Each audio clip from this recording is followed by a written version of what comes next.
Good morning, good morning, good morning. Magandang umaga ng Monday sa inyo lahat.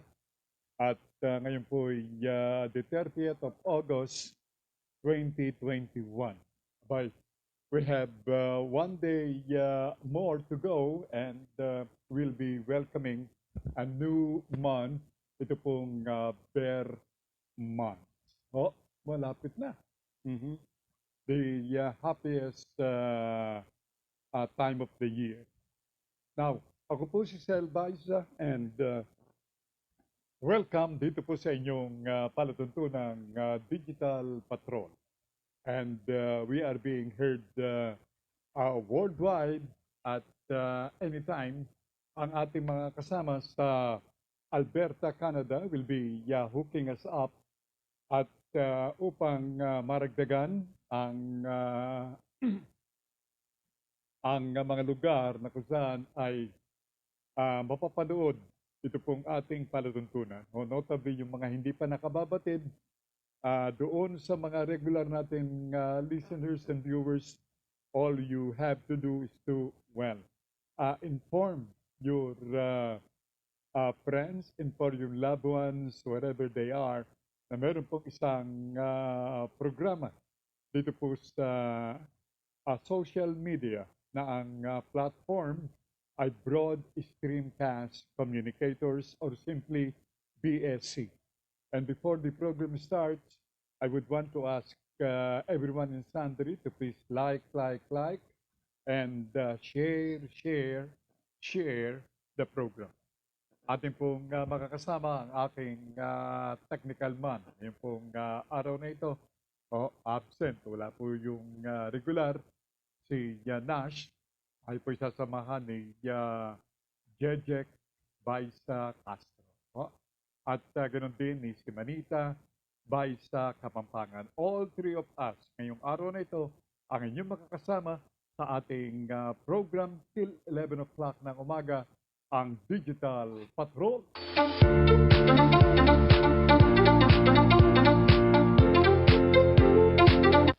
Zile zile, zile zile eu alerg Iar mile mile, mile mile pe mai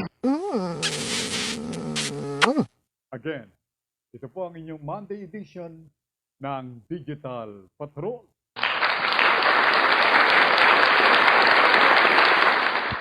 And to open the show, sandali lang, aking pong idaraan sa Himpapawid ang latest na kalagayan ng ating panahon. Ito po sa pamamagitan ni forecaster Ariel Rojas. By the way, I'd like to pass on to you the initial morning greetings ng ating one of our regulars ng palatuntunan, watching and listening to the show dyan sa Tansa City sa Cavite.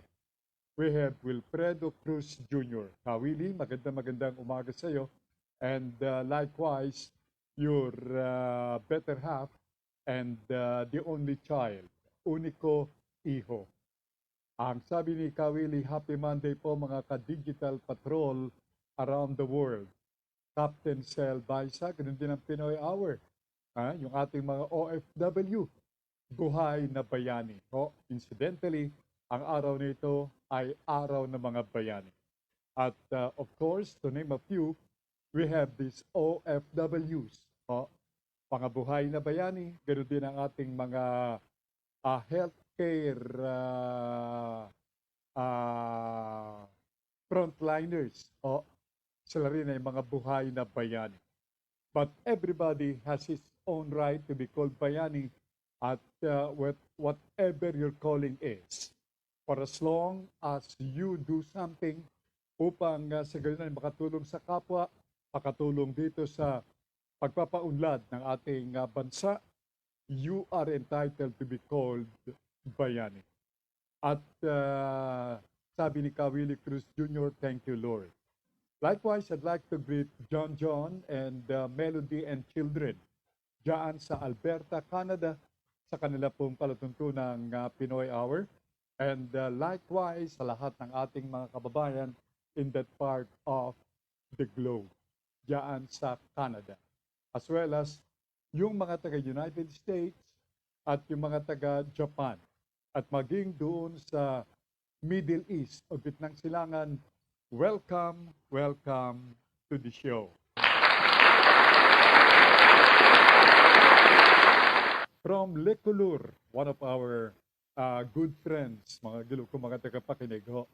Lecolur, yan po ang shop wherein you can buy, purchase ho, yung mga beauty parlor equipment. Kompleto po sila from big equipment o electrical equipment gamit sa mga parlor to yung pong tiny home o supply.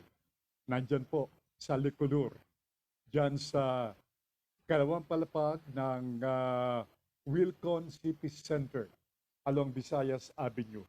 Good morning to Ver Cutaran of Lecolur. Ang sabi ni Ver, good morning, sir, stay safe.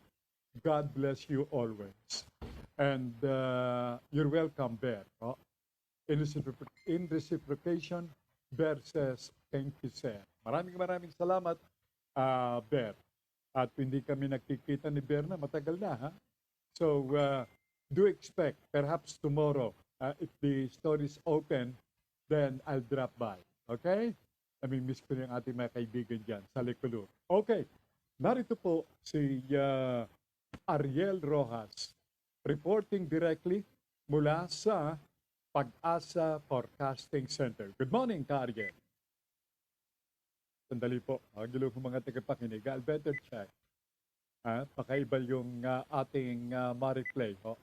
I remember I haven't checked Ka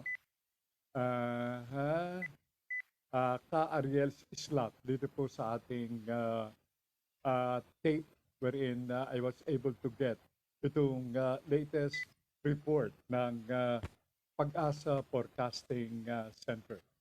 Kindly hold on, ho? Okay, and I'm checking. And all right, I'm ready, ho? Magandang umaga, good morning, forecaster Ariel Rojas. Good morning. Magandang umaga po sa inyo at sa ating mga taga-subaybay na apektuhan po ngayon ng Intertropical Convergence Zone or ITVZ ang buong bansa at maaasahan ngayong araw ang kalat-kalat ng mga pag-ulan at pagkidlat pagkulog sa Metro Manila, Cagayan Valley, Central Luzon, Calabarzon, Mimaropa, Bicol Region at Pangasinan. Sisilip naman ang araw, may mga pag-uulap at di magtatagal na mga pag-ulan lalo sa hapon at sa gabi sa ibang bahagi ng Luzon, sa Visayas at sa Mindanao. Posible po ang mga biglaang pagbaha at pag-uho ng lupa kapag may severe o malakas na thunderstorm. Ang maximum temperature ngayong araw sa Metro Manila at sa Cebu, 32 degrees Celsius at sa Davao naman, 33 degrees Celsius. Malaya pong makakapagpalaot yung ating mga kababayang mangingisda at yung may mga maliliit na sakyang pandagat dahil banayan sa katamtaman ng kalagayan ng mga karagatan. At wala po tayong inaasahang sama ng panahon sa loob at sa palibot ng PER in the next 2 to 3 days. Yan po muna ang latest mula sa Pag-asa Weather Forecasting Center. Ako po si Ariel Rojas. Magandang umaga po, mag-ingat tayong lahat at mabuhay po ang ating mga bagong bayani ngayong National Heroes Day. Podcaster Ariel, magtatanong lang po, ito para ma-educate din ang ating mga tagapakinig hinggil po dito sa kanilang katanungan. Of course, meron pong thunderstorm at meron pong mga pag-ulan. Ang kanilang katanungan, ano raw ang pagkakaiba ng thunderstorm sa ordinaryong ulan? Yung ating mga pagulan po sa Pilipinas ay may dalawang klase. Yung una po ay tatawag natin na convective. Ibig sabihin po ay meron tayong mainit na hangin na tumataas po sa kalangitan at nagiging kaulapan at nagiging po siyang thunderstorm. So mga pagulan po, kapag ganyan na may thunderstorm ay malalaki po yung water droplets at mas malakas po at mabilis na nawawala. Meron naman tayong isa pang uri ng ulan na tinatawag na stratiform. Ibig sabihin po manipis yung kaulapan, hindi po kagaya ng kapag may thunderstorm. Kapag may stratiform rainfall naman po, uniform at consistent yung intensity ng ulan at hindi gaano malalaki ang water droplets. Normally po ay nangyayari itong stratiform rain kapag meron tayong amihan. So mga year-end po at start ng taon. Samantalang yung convective naman po, usually ay nararamdaman natin yung mga ganyang pag-ulan kapag tagtuyo yung panahon ng March, April, May. at sa panahon po ng hatagan. I see. And furthermore, forecaster Ariel, yung bang thunderstorm, yung ulan na dulot nitong thunderstorm, ito ba ay umiikot sapagkat may mga lugar na umuulan, mamaya mawawala, papunta sa katabing lugar. Ito bang thunderstorm ay umiikot o pulo-pulo, forecaster Ariel? Hindi po umiikot. Kaya lang po kasi may tinatawag tayong water cycle. Yan po ay tinuturo sa elementarya. So, yung ulan po na binabagsak, of course, babagsak po yan sa lupa at pupunta po sa mga anyong tubig. Kasi kapag naintan po yan ng araw, yan po ay mag-evaporate, aakyat muli sa kalangitan at magiging po ulit na kaulapan kapag mas marami na po siyang laman water droplets, babagsak po ulit. So, paulit-ulit lang po yan, yung water cycle na tinatawag. At dahil po ang mundo, 71% ng mundo ay tubig, marami po tayong moisture source at dahil din po sa init ng araw, kaya paulit-ulit lang po din po itong pagkakaroon ng mga thunderstorm. Ngayon po, localized yung mga tinatawag natin na thunderstorm, no? Posible po kasi talaga na yung ating mga kaulapan po ay gumagalaw po yan. So, ibig sabihin na hindi naman sila titigil lamang o hihimpil sa isang locality. Gumagalaw po yan at kuminsan talaga ay may mga magkakatabing lugar na nagkakaroon ng mga pagulan, meron ding mga wala at yun po, ganoon ang nangyayari sa ating mga pagulan. I see. Thank you so much for educating us, Ka-Ariel. Thank you so much. Good morning po. Si Ka-Ariel Rojas, direktamenteng nagbalita, ito pong narinig ho, mula sa Pag-asa Forecasting Center, bringing our time now to 10 minutes bago sumapit ang alas 10 ng umaga.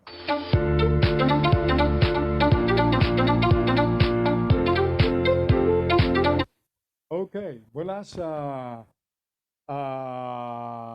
Palawan Island. Wow. No, it should be Calayan Island. Watching there is Geo Robert Ariraw. Magandang umaga, Geo, and happy listening and happy viewing likewise sa program. May binabalita rito, binabalita si Ka Willie Cruz Jr. Ang sabi ni Ka Willie, Captain Sel, yung tiyuhin ng kaibigan ko, 67 years old. Ikatatlong araw ng second dose niya ng vaccine. Nahirapan daw pong huminga at tuluyan ng kinuha ni Lord. Sa ngayon daw po ay papaimbestigahan ng pamilya.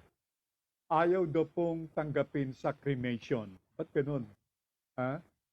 Ayun, itinurok yung second dose doon sa tao.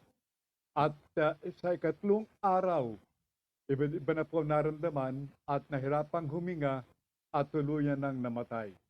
Ayaw din tanggapin sa cremation. Bakit ganun?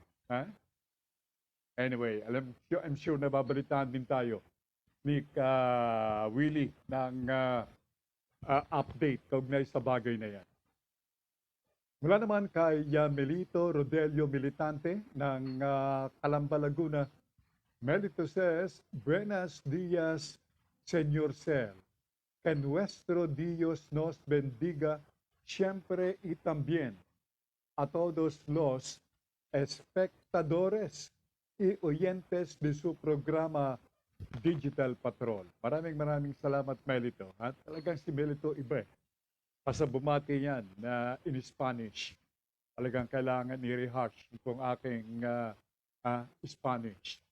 Magandang umaga ang pagbati ni Conrado Carading Brotonel, watching and listening from Nueva Ecija. Magandang umaga, Carading. Alright, and of course we have Geo Robert Ariraw. Alright. From Montreal, Canada, si Norma Baisa Swale. Good morning, Uma. At that's how I address her. At good morning to her husband likewise. Magilo kong mga tagapakinig. Kay Ken Swale and children.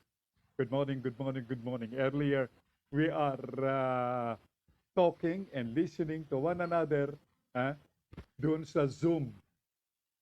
At intended ito doon po sa aming pagbati sa aming dear mother, Mrs. Regina Aviles Viuda de Baisa. who's celebrating her 93rd birthday ngayong pong araw na ito. And indeed, a face of a happy, happy old lady ang amin pong nakita sa kanya. Good morning, Presi, watching from Dallas, Texas, USA. And likewise to your better half, Harry Estrada and children.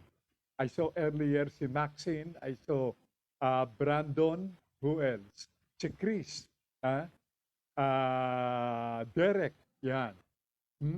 Yung aking mga nephews and niece. Marami ho sila kompleto. Mr. and Mrs. John and Techi Barredo ng Taytay Rizal. Zilides, Baisa, likewise watching from Taytay Rizal. Ganun din si good morning kay Tammy Juanillo. And likewise kay Mark and Maxi Barredo. Good morning, good morning, good morning. Indeed, you made somebody very, very happy ngayong umagang ito. Okay? Ang sabi ni Melito Rodelio Militante, humina po ang audio ninyo, Sir Cel. Ba't kaya? Okay? I think I'll ask my sisters from far abroad, far country ng Canada at USA if there's something wrong with my audio. Was it the same observation like Melito Militante's observation? Humina ba ang audio? Anyway, malalaman natin ho yan. Okay, another morning greetings. Stay safe, brother. From Hero, mula kay Heser Robrigado. Naku, napakagaling na broadcaster nito. Sa Radyo Pilipinas 1. Yan po yung mga kasamang broadcaster na inyong lingkod. Ano ba ang title ng program, Hero? At may plug natin dito sa show. And likewise, thanks for plugging ito ring panatuntunan sa inyong broadcast, brother. Okay. Heser Robregado. Hero. Anyway, what a day, sabi nga po. And today is National Heroes Day. Alright? Yung tropang bistag. Heser Robrigado or Hero. Ayan, Ayan namang, what a coincidence. Imagine, Hero greeting us. And today happens to be National Heroes Day.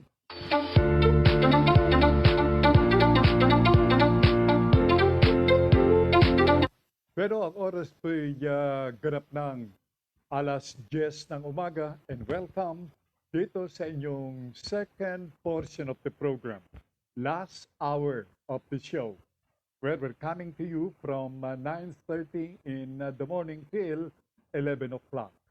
So just stay put because we will be giving you more information and more news para sa inyong, kaalaman, sapagkat sabi nga po, ang dapat ibusugin other than breakfast itong mga balita sa inyo pong sabi nga po kaalaman, sapagkat a well-informed individual and napakagandang paraan enabled to welcome a new day. Dile dile yo alergyal mile pe mai. Okay, more news sa ating walang kamatayang COVID-19. At as of yesterday, ang COVID-19 update ngayon sa DOH, yung mga bagong kaso na naitala ng DOH ay medyo talagang ito na. Tumataas ng tumataas, 18,528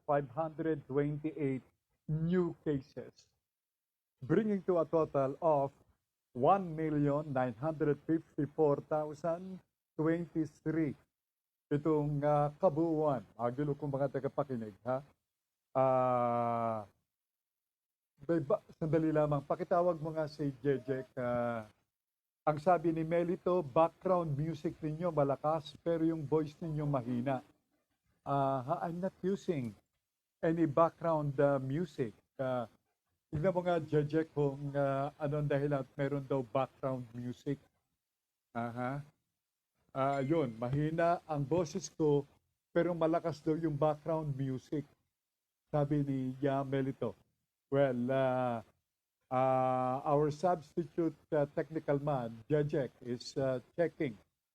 At alamin niya kung ano yung music na nasa background because as far as I'm concerned, wala po akong ginagamit na background music.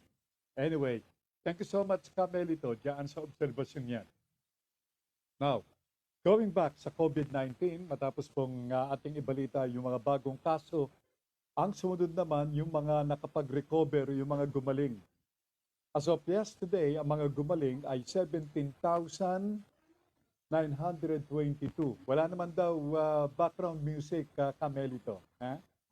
At bringing to a total of 1,777,693 cases. Ito po yung mga gumaling since the time na nagumpisa ang COVID-19 dito sa ating bansa. Ang mga namatay, yung mga sinundunan ni Lord, kasama na po yung kaibigan ng ating viewer and listeners na si Willie Cruz Jr. na nakasama dito po sa mga namatay, ay binubuo ng 101 cases, bringing to a total of 33,109 yung pong ating mga kababayan na namatay, all because of COVID-19.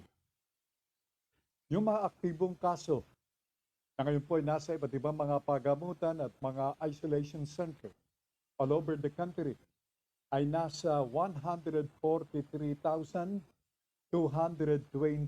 May I repeat that? 143,221. Okay? Now, magandang umaga sa lahat ng mga workers, diyan sa ISC, diyan sa Taytay Rizal, manufacturer ng Sahara Cement Proofing. Yan, makakaasa kayo dyan. Basta't cement proofing is concerned. Okay? Magandang umaga sa inyo dyan. Sila po ay nanonood while taking their break. Diyan sa ISC compound sa Taytay Rizal. Thank you. Thank you so much. Now, sa iba pang mga pangyayari na may kinalaman dito sa COVID-19, ang forecast o projection on the other hand ng Octa Research Group na starting September 1, that will be a day after tomorrow.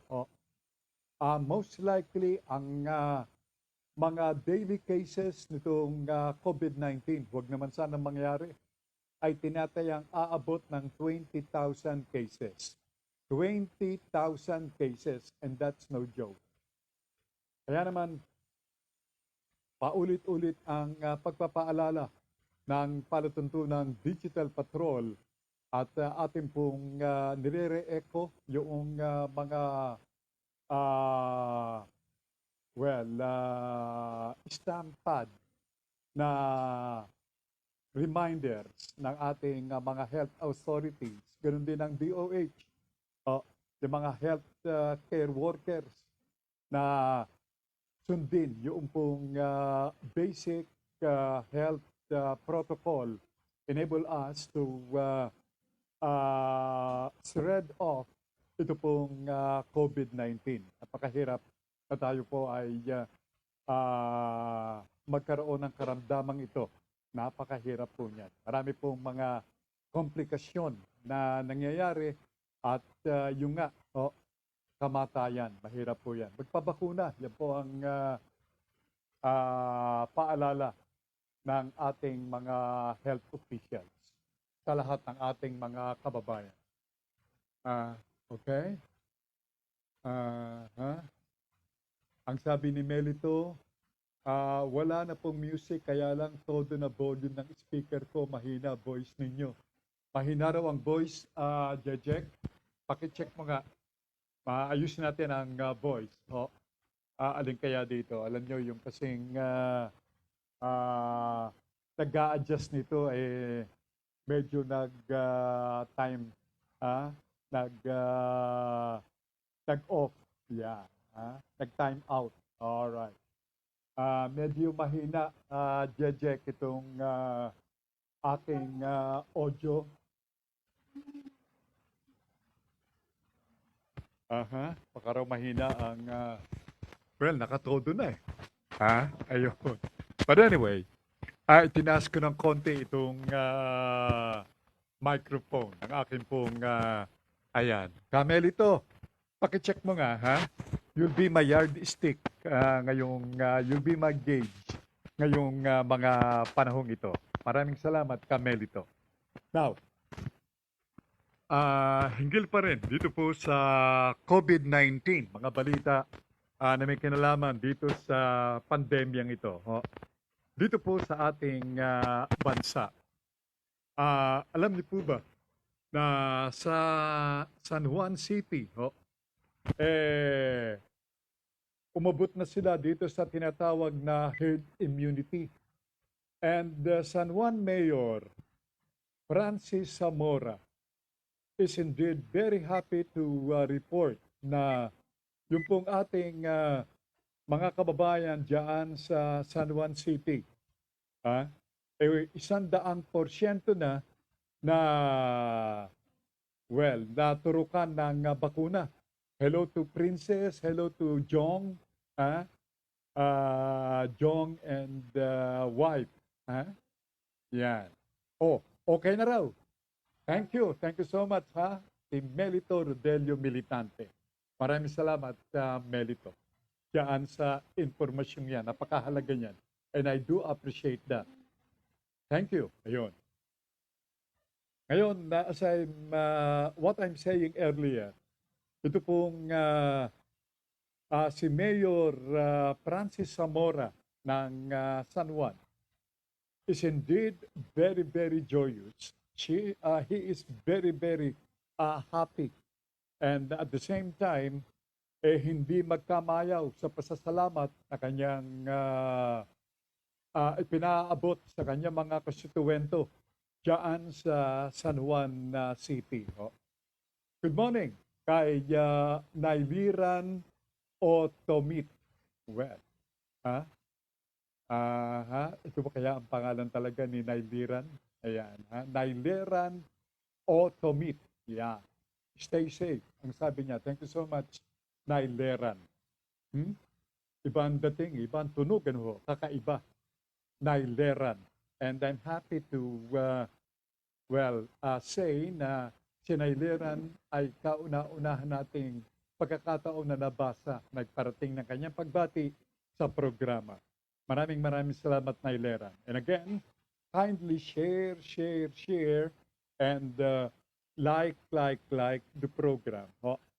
Now, hinggil dito sa kaganapan at pagdating o pagtamo nitong herd immunity ng San Juan, narito po ang pagbibida. If I may use the word, sapagkat talaga naman pong iba ang San Juan because they were the first na makapagbakuna ng over 100%. Over 100% pa, magilo ko mga tagapakinig. Great morning, Sel, my friend. Watching Digital Patrol, still recovering. Pagaling ka, Sami. Pagaling ka, pare ko. Happy viewing to all followers of the program all over the world. God bless us all. Okay? What I want to hear the next time you send your message, Sami Samuel Asentado Gabon, is you will be saying and telling and passing on the good news that you have finally recovered. Okay? At after the program, we will offer a brief recovery prayer for you, Sammy. Okay? Thank you. Thank you so much. Kaya pala medyo wala si Sammy sa kanyang palatuntunang asintado. But don't you worry, malakas po yung ating kaibigan yung si Sammy. At I hope that tomorrow night or even tonight, we'll be seeing Sammy Asintado Gabot doing his thing sa kanyang palatuntunang asintado. Maraming salamat, Sammy. At katulad ka po ng ating binanggit kanina, well, who else? We cannot blame anybody, and who else can help to be happy? The fact that natamo na ninyo yung herd immunity sa inyong lugar.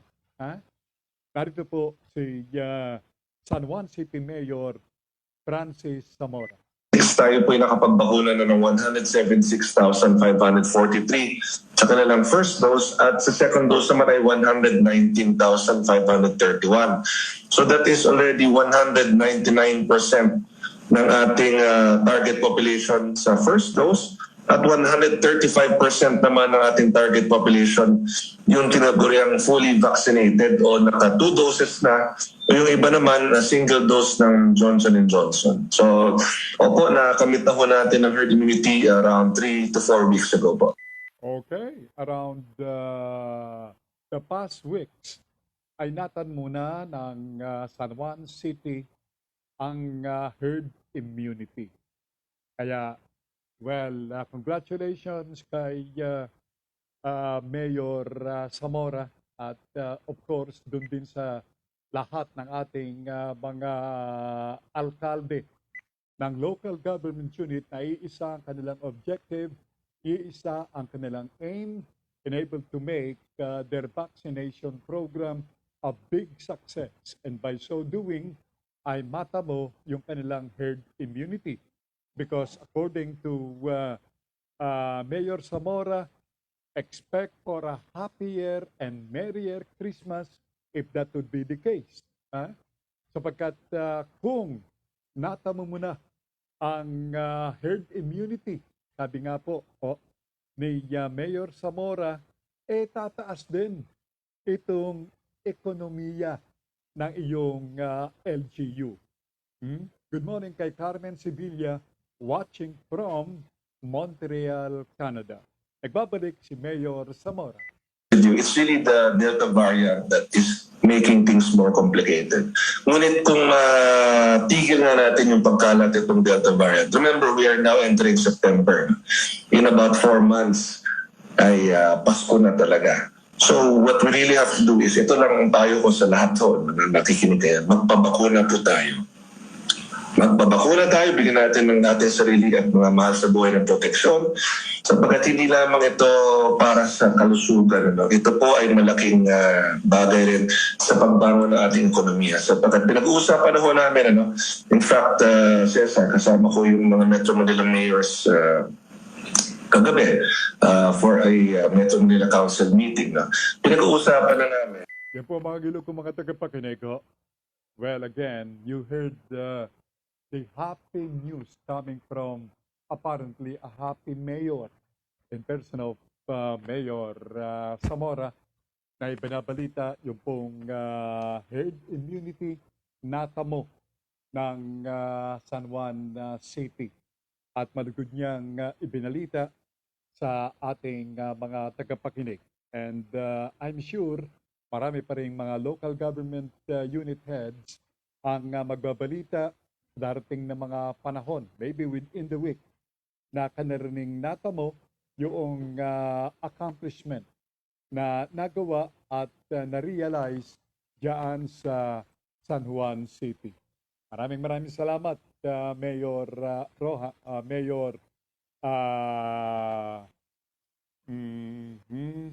Mayor Zamora ng San Juan City. Sa Rojas family ng Quezon City, daan po sa gawin ng Tandang Sora, magandang umaga sa inyo. Ang Garcia family, sina Mrs. Abby Garcia, ganoon din ang kanyang anak na si Gerald Garcia. Galing magluto ho niyan. Ganoon din ang kanyang may bahay ni Gerald na si Gemay at ang kanilang unika iha na si Tiffany. Magandang umaga sa Garcia family. Si Mr. Garcia, yung husband ni Madam Abby Garcia, is working abroad. Okay?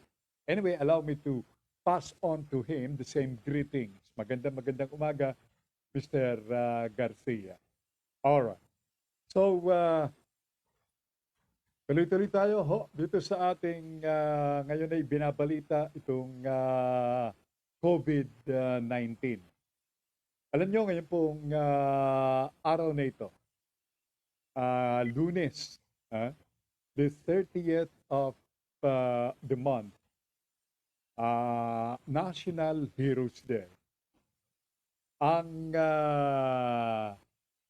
Filipino Nurses United, ang kanilang Secretary General na si Jocelyn Andamo, ay nananawagan sa ating pamahalaan na sana ay kanila nang matanggap yung kanilang inaasahan na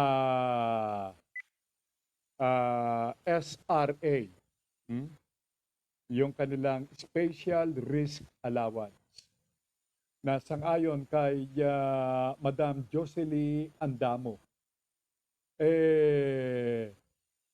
dapat nilang makuha na sapagkat sila ay nangangailangan din ng tulong, nangangailangan ng ayuda.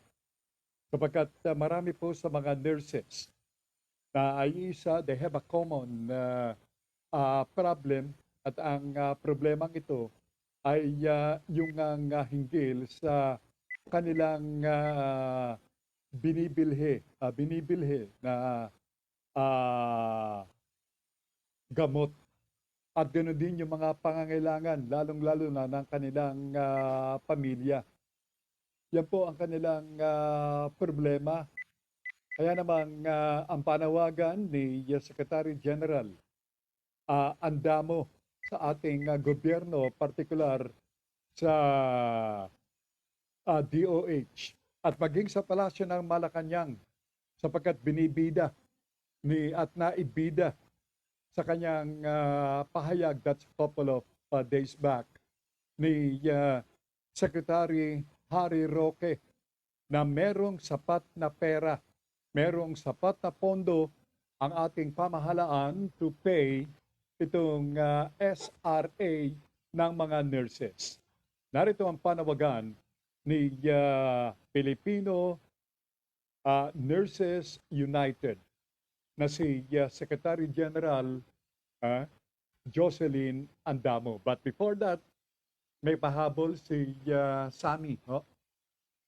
Advance happy anniversary sa BSC o Broad Streamcast Communicators. Magandang panahon at maaraw ngayon sa Cavite. Your signal is perfect, very clear, sana all, ang sabi ni Asintado. Keep watching Digital Patrol and make it a habit. Maraming salamat, Sammy. And may I also pass on the same encouragement you just made sa ating mga listeners through your message.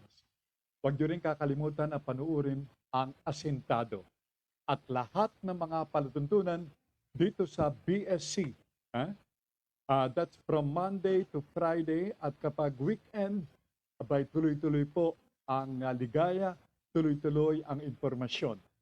So, weekdays and weekends, inyo pong napapanood ang lahat ng mga magagandang palatuntunan na inyong bukod tanging mapapanood.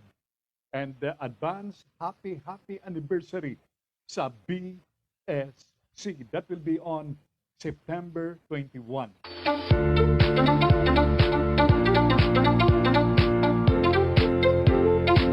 Secretary Duque ng DOH kay Mayor Digong ng Malacanang.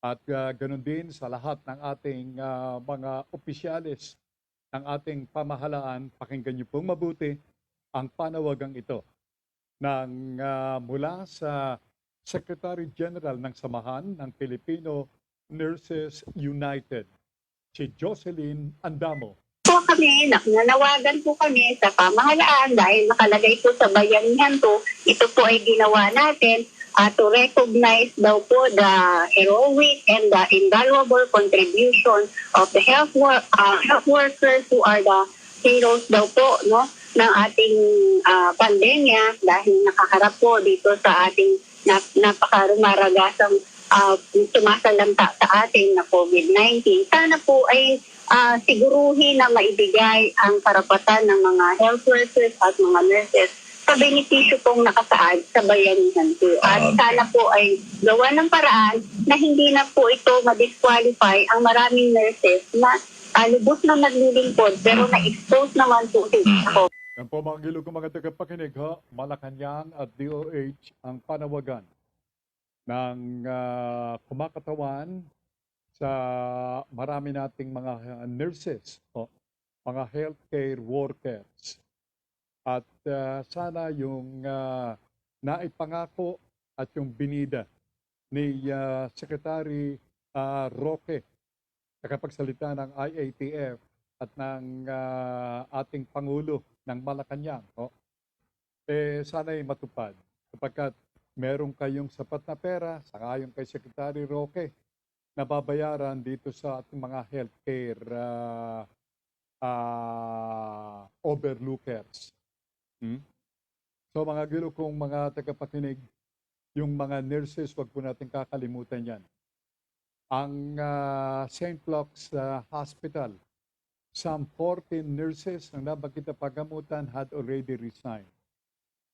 Naghanap po ng greener pasture at ang iba sa kanila ay nag-iisip na mag-abroad to make a living sapagkat sangayon sa kanila napaka baba ng sweldo ng nurse dito po sa Pilipinas.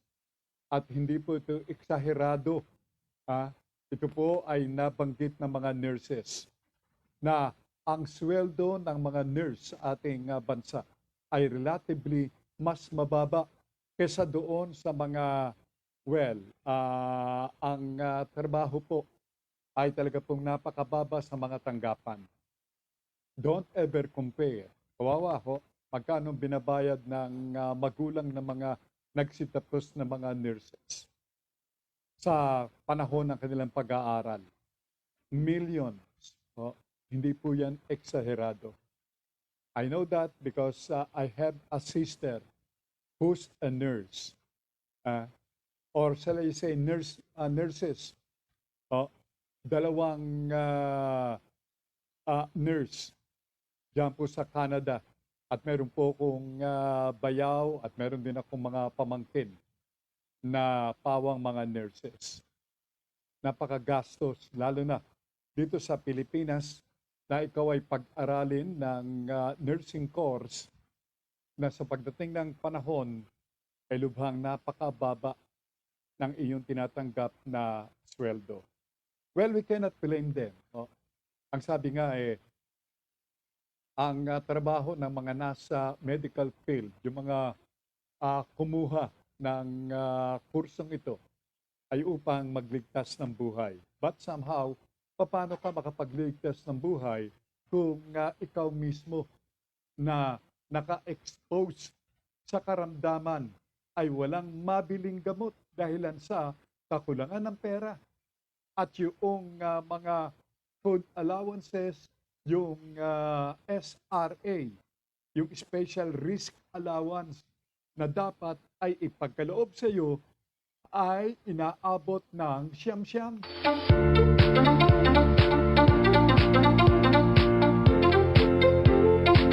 Ang sabi po ni Robert Mendoza ng Alliance of Health Workers, tuloy ang kanilang kilos protesta ngayong tanghaling ito.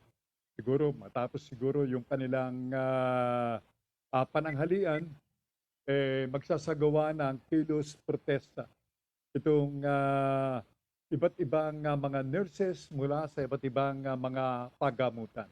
Again, ito ay upang sound off yung kanilang kahilingan sa ating mga otoridad na please, madaliin po ninyo ang pagbibigay ng tulong, pagbibigay ng ayuda dito sa mga nurses. They need the government's help. Sila po itong mga nasa harapan, nasa first line of defense. Pero ang problema, mga gilo ko, mga tagapakinig, yun. Paano na kapag ganyan? Anyway, tuloy ang protesta ng mga nurses at mga hospital workers. Magsisimula ngayon pong makalipas o matapos ang kanilang pananghalian. Good morning kay Carmen Sevilla. Good morning, Carmen, from Nanette, watching us from Montreal, Canada. Narito si Robert Mendoza ng Alliance of Health Workers. Out din ng mga health workers at lahat ng mga nasa region din ay sasabay din sa atin at sabay-sabay na lalabas sa mga hospital at patong Department of Health po. So hindi lamang mga nasa National Capital Region rito sa Metro Manila area magsasagawa itong kanilang kilos protesta, kung ito po ay all over the country, regional. Kaya wag po kayong magtaka, lalo na kung kayo'y malapit na nakatira sa mga pagamutan, kung bakit lalabas itong ating mga health workers na ito. Simple and simply, kanilang hinihinga yung kanila pong nasa loob ng kanilang pag-iisip at ganoon din yung kanilang kahilingan para sa ating mga opisyales ng pamahalaan. Maawa naman po kayo. Yan po ang bottom line nitong gagawing kilos protesta, hindi lamang, inuulit ko, hindi lamang sa NCR, kung hindi sa iba't ibang dako ng ating bansa. Maraming salamat kay Robert Mendoza. Meantime, alamin nga natin kay Bulacan Governor Daniel Fernando kung ano na ang latest diyan naman sa lalawigan ng Bulacan with regards dito sa COVID-19. Alam nyo, ang Bulacan is an immediate neighbor ng Metro Manila area. At siyempre pa, being a close province ng Metro Manila area, concerned din tayo. Bueno, ang concern na ating nararamdaman, na feel sa ating mga sarili, ay sasagutin, kung mga tagapakinig mismo ng ama ng Bulacan, walang iba kundi si Governor Daniel Fernando. At narito ang naging pahayag ni Governor Fernando. Magandang umaga po, Governor. Ano na po ang latest, sir? Itong San Jose, tumataas talaga yan. Dati nang ganyan dyan kasi nandyan sa lugar na yan ang mga ang mga trabahante na nagtatrabaho sa NCR. Well, itong Malolos, itong Megawayan, at itong aking lugar, ano po yung Ginto. Yun, medyo dumadami. So, halos nasa high na po tayo lahat. Ano po, kung titingnan po natin nasa level 4 na ang Bulacan. Ano po. Pero sige nga po, patuloy naman tayong lumalaban at patuloy kaming gumagawa ng mga search capacity design para makontrol namin, palabanan natin itong pagtaas ng datos natin. Ano po? At pinagsisimikapan din namin na magkaroon tayo ng mas maraming contact tracer para mas patugunan natin yung mga mag-determine natin mabuti kung saan nanggaling at kung sino yung dapat i-isolate natin. Si Bulacan Governor Daniel Fernando. At sangayon kay Governor Fernando, ang mga lugar sa kanyang lalawigan sa Bulacan na apparently ay matamang minomonitor ngayon dahilan sa pagtaas ng kaso ng COVID-19 ay ang San Jose del Monte. Yan, San Jose del Monte. Ganun din ang Bulacan. Ang Malolos, ang May Kawayan, ang Giginto. Yan po ang mga lugar na kung saan patuloy nakakapagtala ang mga provincial health authorities ng pagtaas ng COVID-19. Maraming salamat, Governor Fernando. At yung kanilang balakin ngayon na pataasin, dagdagan yung bilang ng mga COVID tracers sa lalawigan. Sabi ho ng World Health Organizations, malaking tulong itong pagpapataas ng bilang ng mga COVID tracers. Doon sa ating mga kababayan, uulitin ko kung kayo po ipapasok ng mga establishments, yung mga APOR, yung mga authorized persons outside the residence, make it a point na ilagay po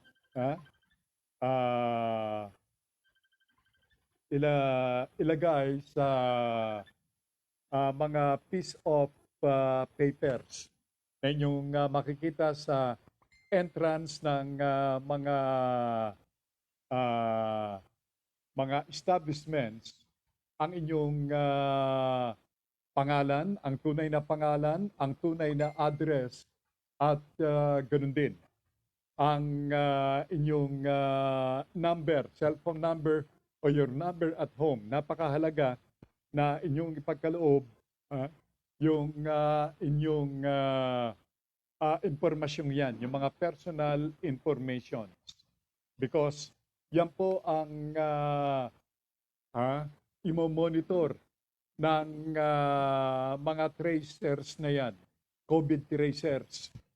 Sapagkat makabubuti yan, sapagkat kung sakaling sa panahon o mga sandali na kayo ay nasa loob ng isang establishment at isa ang later mag-positibo sa COVID-19, mabuti na yung kayo ay sasailalim dito sa tinatawag na medical examination and able to find out kung kayo'y ligtas sa karamdaman. So, very important na yung mga detalye na inyong ilalagay doon sa piece of paper na available doon sa mga entrance ng mga establishments will be filled up properly. Yan po ang pakiusap ng mga contact tracers na ang serbisyo ay inupahan ng ating pamahalaan to do exactly what I said earlier. All right? LB Baisa Clemente is watching the program directly from Montreal, Canada. Good morning, LB and husband God. Good morning kay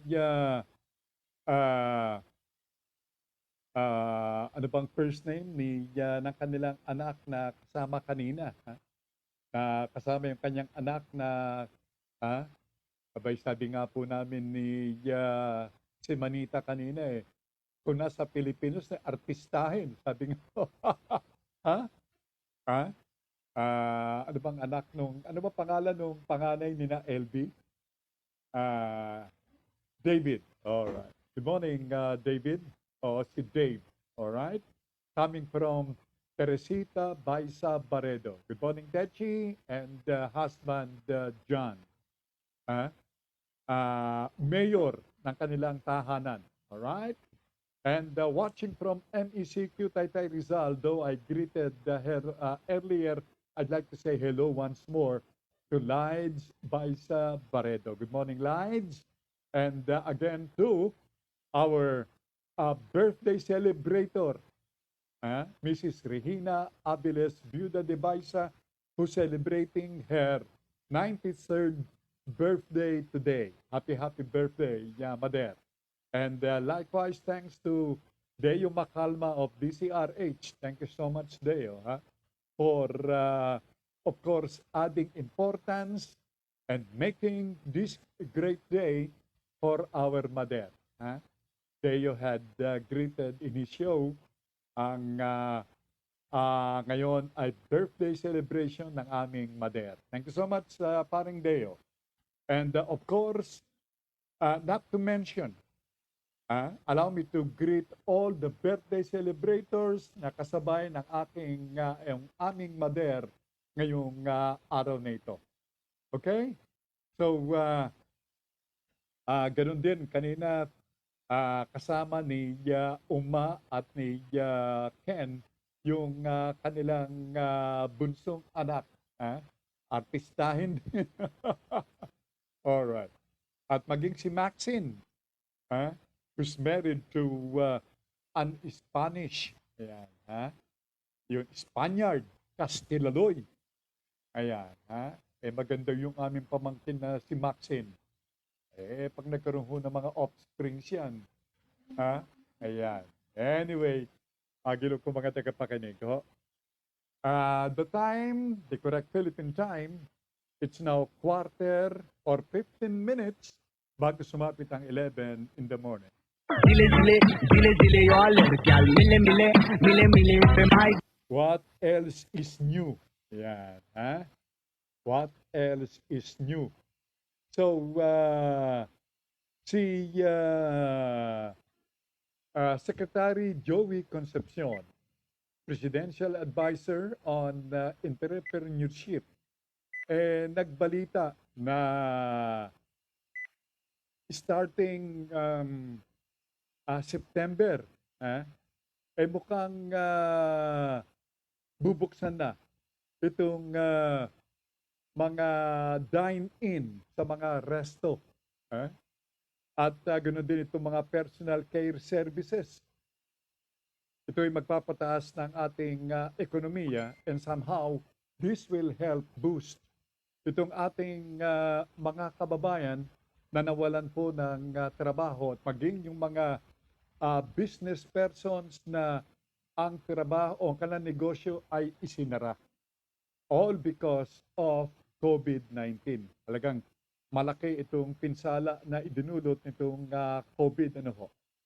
At hoping na sa pagsimula ng bagong buwan ng Setyembre, marami sa ating mga kababayan, gaya po ng ina-anticipate ni Secretary Concepcion, ay may babalik itong sigla ng ekonomiya, particular dito po sa National Capital Region and other urbanized cities in the country. Feliz aniversario al BSC el 21 de Septiembre. Thank you so much, Melito Rodelio Militante. Pakinggan natin yung pong naging pahayag ni Secretary Joey Concepcion.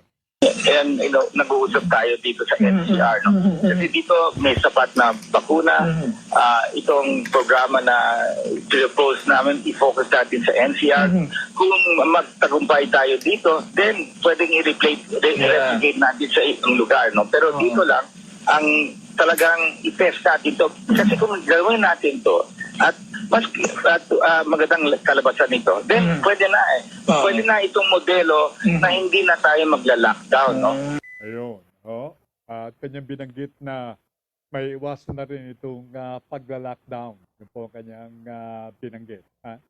But then, umaasa ho, I'll repeat and may I reiterate yung panawagan ni Secretary Concepcion na pagbubukas ng mga dine-in sa mga restaurant at mga personal care services.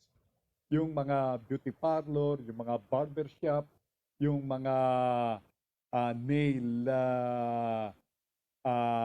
polish shop, sabi nga po. At marami pang mga lugar, similar establishments. Maging itong sana itong mga tindahan, sana mabuksan na rin para namang maibalik yung sigla ng ekonomiya sa ating bansa. Watching from Tracy, California, USA. Am I right? Is Macario Sampayan.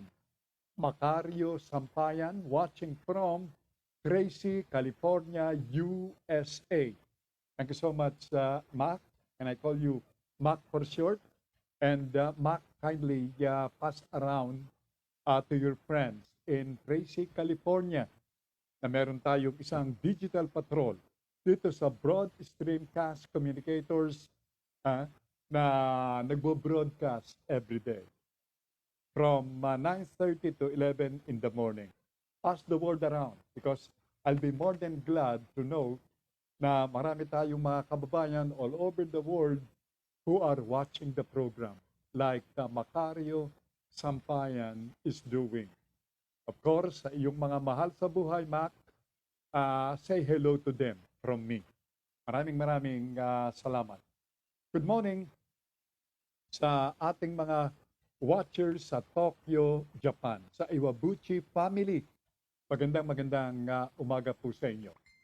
Kay Coco Pinuela ng New Jersey in USA. Good morning. Sa inyong lahat yan. Now, like Secretary Concepcion, si Eric Teng. Eric Teng, who's Eric Teng? Yes. Incidentally, si Eric Teng ay ang Pangulo ng Restaurant Association of the Philippines. Alam nyo, ang merong ipinahayag na statement si Mr. Eric Teng tungkol po dito sa pagkalugi na.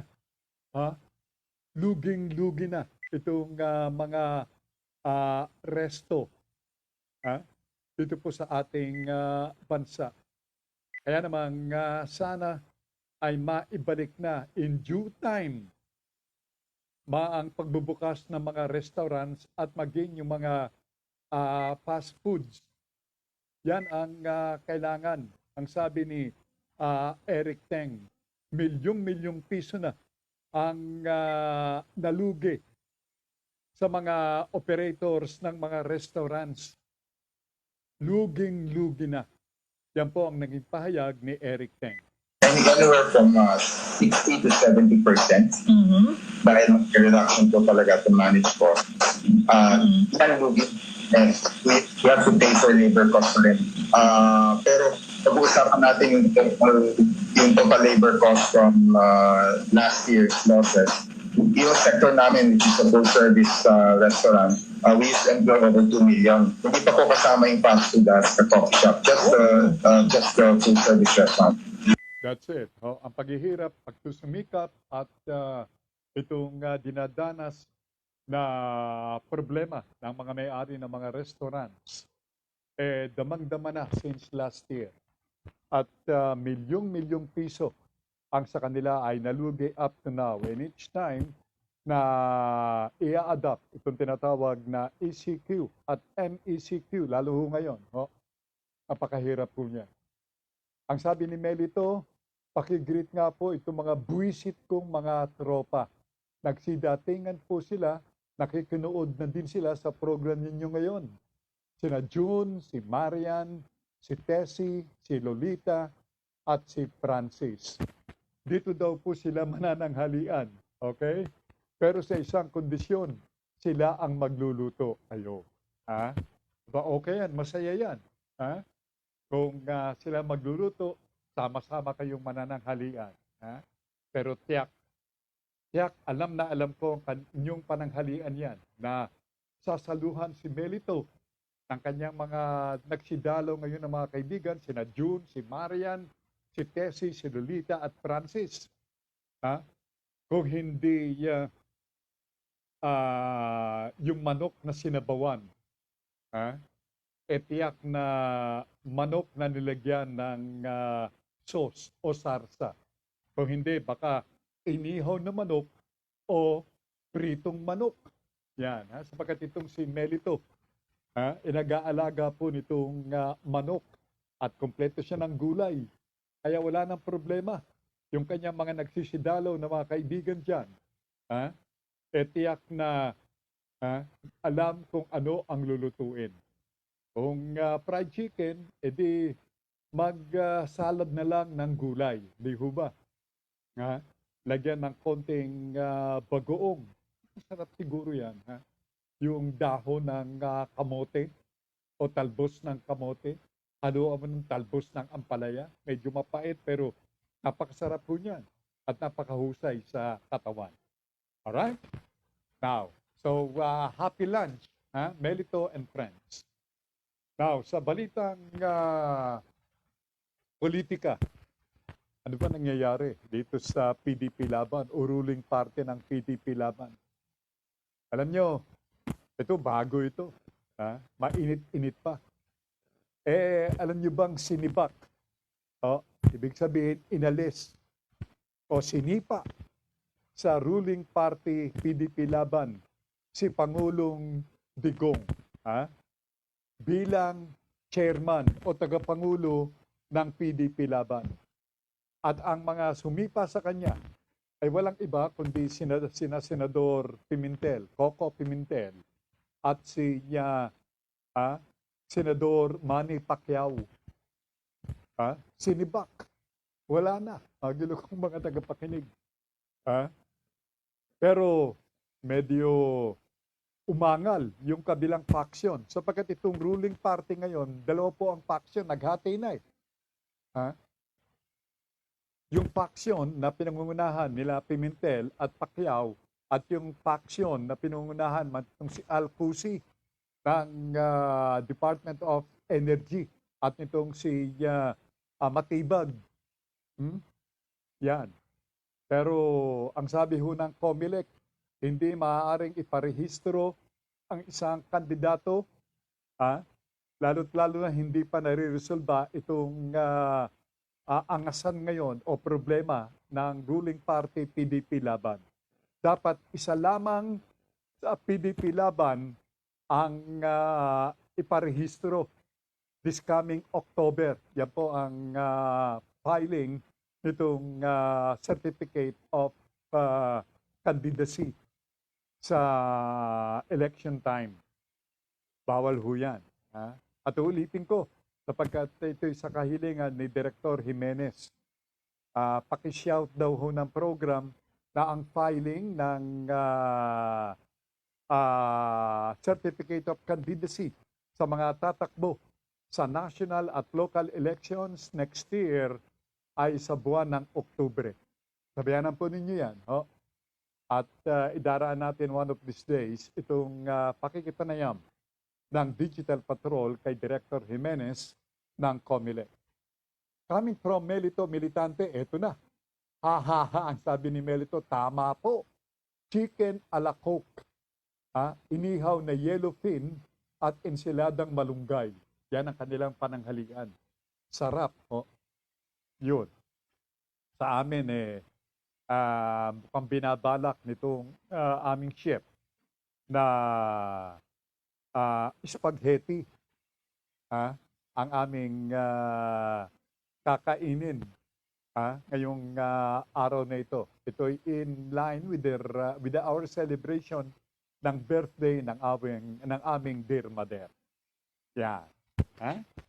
Now, sa iba pang mga pangyayari, nako'y 16 pong mga garbage collectors ang nagpositibo sa COVID-19 sa Navotas City. At siyam po rito ay mga drivers. At yung iba, mga basurero na po. Mga garbage takers. Kaya ang paalala ni Mayor Tiangco ng Navotas City sa ating mga kababayan diyan sa nabanggit na lungsod wag nyo nang sasalubungin yung mga basurero sa paghahapot ng inyong mga basura. Iwan na lamang ang inyong mga lalagyan ng basura sa harapan ng inyong mga bahay and let the garbage collectors do their work. Yan po ang paalala ni Mayor Tiangco. At that applies likewise to all na mga local government units dito sa ating National Capital Region. Okay? Now, iba pang mga pangyayari sa Muntinlupa City naman sa ating pong pagre-rekorida sa iba't ibang lugar ng National Capital Region. From J.C. Bautista, happy Monday po. Jay, incidentally, or Miss Bautista will come to you after the program. Ang kanya pong Ang Buhay Online. And Jay says, looking forward to a most productive week. And I think that should be a good objective for everyone to fulfill and to achieve. Sabi nga, kailangan po ay maging produktibo itong ating papasok na linggong ito. And of course, safe from COVID. Now, so it looks like we came to the finish line. Sabi nga po, everything has and must come to an end. And the program is no exception. Maraming salamat sa inyong lahat. And again, happy birthday to our dear mother ngayong araw na ito. On her 93rd birthday. Okay? Sabi ni Melito, baka po magsama sa isang partido si Digong at Bongbong Marcos. Anyway, let's wait for further development. Pero maraming salamat. Thank you so much, Jejek and Semanita in behalf ni Nash.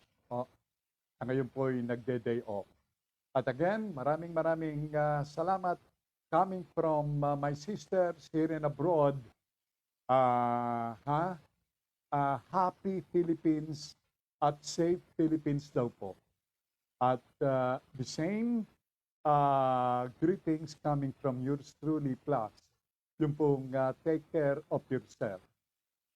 TCY and Diosti Agnina. Ipako na po inyong pakikinig dito sa lalong pinalakas at lalong pinasiglang Broad Streamcast Communicator or BSC. Muli ako po si Sel Baisa, nag-aanyaya. Samahan po inyong lingkod, God willing, bukas sa isa pang edisyon ng Digital Patrol. Again, salamat po ng marami at stay safe and healthy always. Check your timepieces, the correct Philippine time.